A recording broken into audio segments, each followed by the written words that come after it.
I feel responsible. You know, knowledge brings responsibility. So it is not really something that I do in order to get Chinese citizenship or in order to be decorated by. No, it's when I am convinced that China is doing great things for the world, it is my duty to come and to support China. That's what I'm doing, because if I don't do it, I'm a liar. With a calling to fight against Western imperialism and to document the sufferings of mankind, Andrew has done many things. He has traveled to more than 140 countries. Culturally, I feel very close to Russia. Otherwise, I'm a world citizen, or more precisely what they call in Cuba an internationalist. He has published around 20 books, both fiction and non-fiction, including bestseller Exposing Lies of the Empire. He has spoken at many institutions and universities, as well as being interviewed by different programs. I grew up in Eastern Europe, was born in Soviet Union, lived in Czechoslovakia, then in New York City where I studied film. Since then, all over the world, basically in Africa, in Asia Pacific, Oceania, which is South Pacific, and on many occasions in Latin America. Andrew has been through a lot of war zones and conflicts in many parts of the world, but he still insisted this meaningful duty and continued to fight. I'm fighting against anything that could be described as an imperialism, as something that is overthrowing people's governments, forcing the ideology on people, basically what the West is doing already for decades and centuries, through its colonialist and then imperialist domination of the world. So I go everywhere where the countries are being destroyed, where the countries are being attacked by the West. In 1996, when I was working in occupied East Timor, occupied by Indonesia, I was, there was a town called Ermera. It's where Indonesian military arrested all men and boys, and then they raped all women, from babies to like 90 years old grandmothers. They raped them basically to scare the population. And I was there filming, and then they found out that I was there, the Indonesian military. So they dragged me to the intelligence office and they hanged me from the ceiling and they tortured me for some 24 hours until I couldn't use my left arm for about 1 year. After I was released, I went to Japan and they tried to save my arm, and it's working now, but for 1 year I couldn't move it. It was totally blue, my half of the body. The latest film about Indonesia and destruction of the country after 1965 US-backed coup, which is called Downfall. But Indonesia proved to be too independent, too socialist for the United States, United Kingdom, Australia, and other Western nations.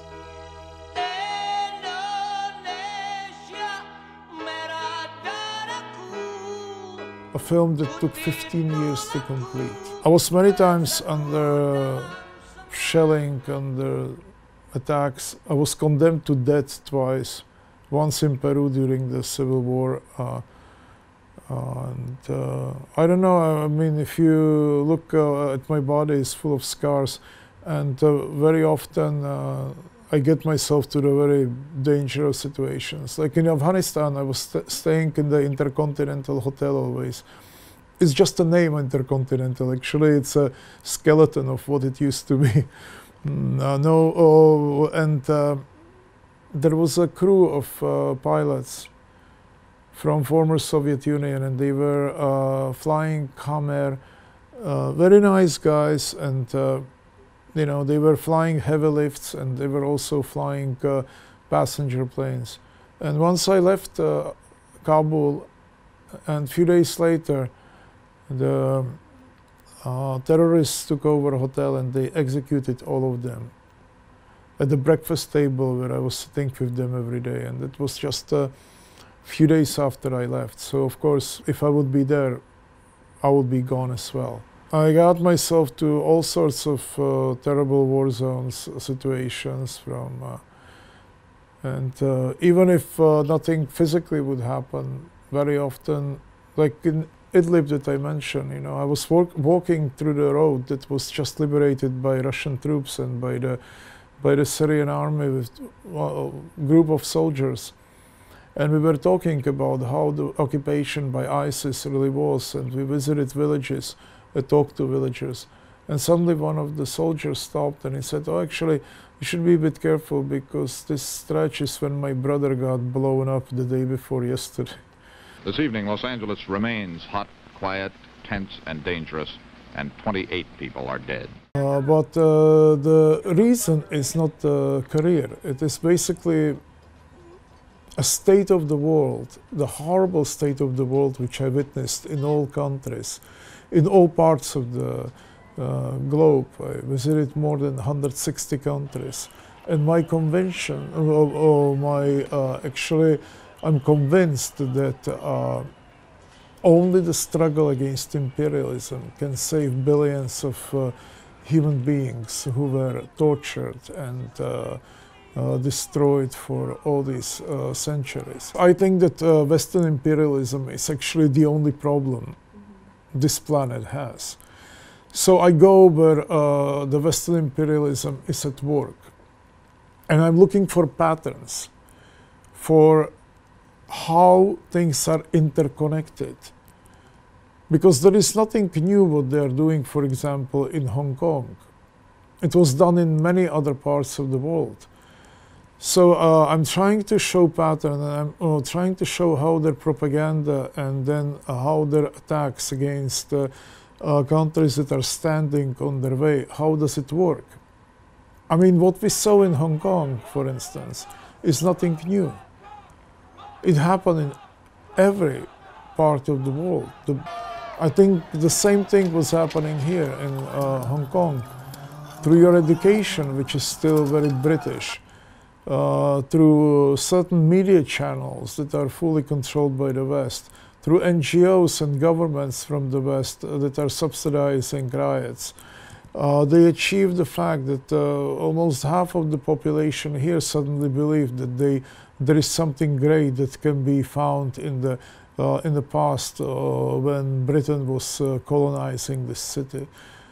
So interestingly, the older people who still remembered the occupation and brutality and humiliation, they didn't buy into this. But the young people who never experienced it on their own skin suddenly felt that there is something great about this Western experiment called freedom and democracy, which actually has nothing to do with freedom and democracy. It was never freedom of democracy for Hong Kong when it was colonized.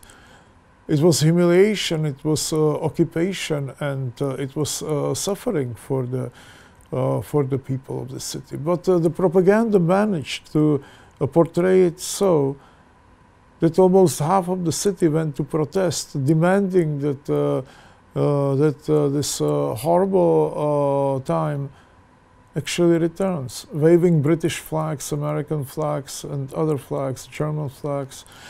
And so my duty is to bring philosophy, history, and facts together. British propaganda, for example, is the best. In the best, I say cynically, sarcastically, meaning the most effective. You know, if you look at the map of the world 100 years ago, you would see how almost entire planet was colonized by Europe, and increasingly then already by the United States. And they knew already then how to maintain their power and how to brainwash their people, even people they were occupying, to believing that they are actually not raping them, they are liberating them. when we have the new locomotives from China, I'm among the few people who are going to drive about it. They felt so good. They could go all over our neighborhood telling people. China, under the leadership of the Communist Party, is actually one of the most progressive countries on earth. It pulled out hundreds of millions of people out of poverty. Their city planning is just brilliant. It serves the people very well. There are mistakes, but mistakes are being addressed. Also, the history of China here in Hong Kong is taught in a very bizarre way, including things like Chinese famine. It is blamed on the Communist Party, everything. It is not actually blamed on the Japanese occupation, which disrupted the food distribution all over China, food distribution that has basis on millennia already. I believe, after seeing the whole planet, that if Chinese experiment, if Chinese system collapses, the whole world will collapse. This is the last hope we have as a humanity. What did the West do in Africa? I lived in Africa for 5 years. Before China came, people there were robbed of absolutely everything. The Western colonialists didn't build anything. Few railroads that were in total decay. Not even schools, decent schools or medical posts. China came and it started to work with the local people, building roads, building railroads, building hospitals. You know, they got rid of malaria. Malaria in East Africa, where I lived. Malaria is a worse killer than AIDS. But it's not sexy, you know, as AIDS. So the West never touched malaria. China eradicated this in a good communist way. They came and they got rid of it in two years. Through building medical posts, bringing containers of medicine, and without much talking about it. I saw China building roads in Kenya. I talked with my friends and comrades in Kenya. We went to construction site to talk to the workers, African workers. They told me openly, they said Chinese are the first people who treat us like a human beings. If we break the equipment because we don't know how to use it, they sit down with us and they explain how to use it actually. They don't penalize us. They gave us 3 times higher salaries without us even asking than what we were making there if we worked for Germans or anybody else. And I have academics friends, and not only from China, academics friends from Australia or UK, who wrote books about this. And actually, this is known in many parts of the world that the famine in revolutionary China was not triggered by the Communist Party. It was triggered by the war, by the fact that the Japanese kidnapped the distribution system of food for their own militaristic interests. So all these things have to be revisited. 现在将联合王国国旗和香港旗升中华人民共和国国旗和香港特别行政区区旗。 I come very frequently to your city because I'm actually considering what is happening in Hong Kong very important. It is actually a battlefield between ideas, ideologies, between the Western imperialism and new Chinese wave, when China is becoming extremely and increasingly important country, actually from my point of view working on behalf of its people and also on behalf of the oppressed people all over the world. And instead of reporting as a journalist, which I don't consider, I don't like this word journalist, to show them philosophically, historically, and through the facts, what really happened to their city before, and what the West is trying to achieve here. Recalling what was done in so many other parts of the world, and to warn that Hong Kong, if it goes through that path, is not going to actually reach the freedom, it will become another colonized and humiliated country or city or territory once again. But they are not, for many reasons, because whenever they are visited or revisited, young people start protesting because they are getting funding from the cultural institutions in Europe or in the United States or directly from the embassies. Hong Kong and China have to be tougher. They have to really defend what is theirs because they are defending 1.3 billion people, including Hong Kong and the rest of the world. Injection inside or almost a cleaning, because you see it gets in the lungs and it does a tremendous number of the lungs. So it'd be interesting to check that. Earning good money. Now I'm subject to trying to find a job for $20 an hour. Nurse gently rebuked the protesters. So many of you don't have face masks and are standing shoulder to shoulder. Continues. These are voices of protest that will only grow in number. Response, the medical, scientific response was just brilliant, and it probably saved, again, thousands of lives.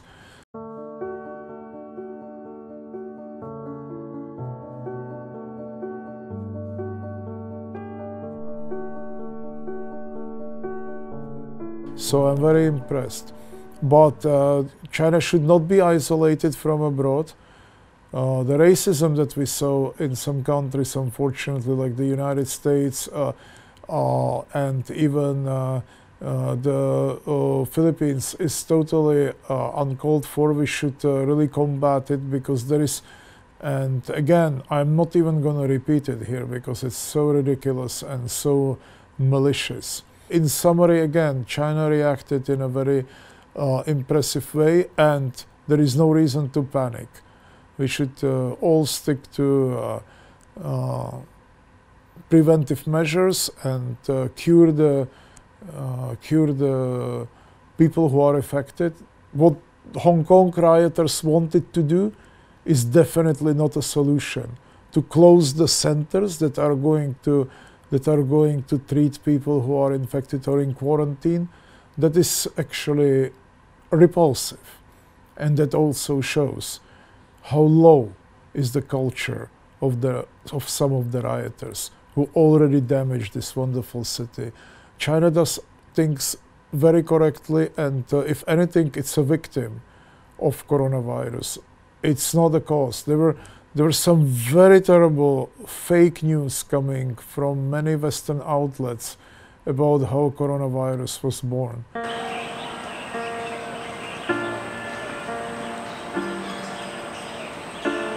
Look, the worst thing that can happen to you is that you will die. And I lived, I'm 56, and I lived maybe 15, 20 lifetimes already.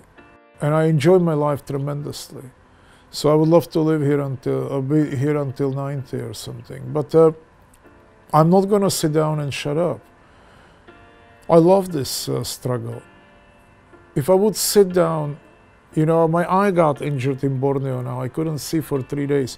Now I see a little bit, but I already began working, because if I sit down and I do nothing, I feel guilty. I feel horrible, because it's a responsibility. And Che Guevara actually, and the Cuban revolutionaries, they knew perfectly well what it is. And they said that, you know, if you work for the revolution, if you struggle for the people, it should not be worn as some kind of a medal. It is just duty that you are performing. It's nothing else. I am a communist, but modern days communist. So I'm not afraid. I'm not afraid to die. I'm not afraid to get injured. I think you are a fighter. I am. Yeah. You know, if I describe what is happening in the world, I'm protecting in many ways millions of people. And I have to do it, because if I don't, I will just not be able to face the mirror in the morning. That's as simple as that.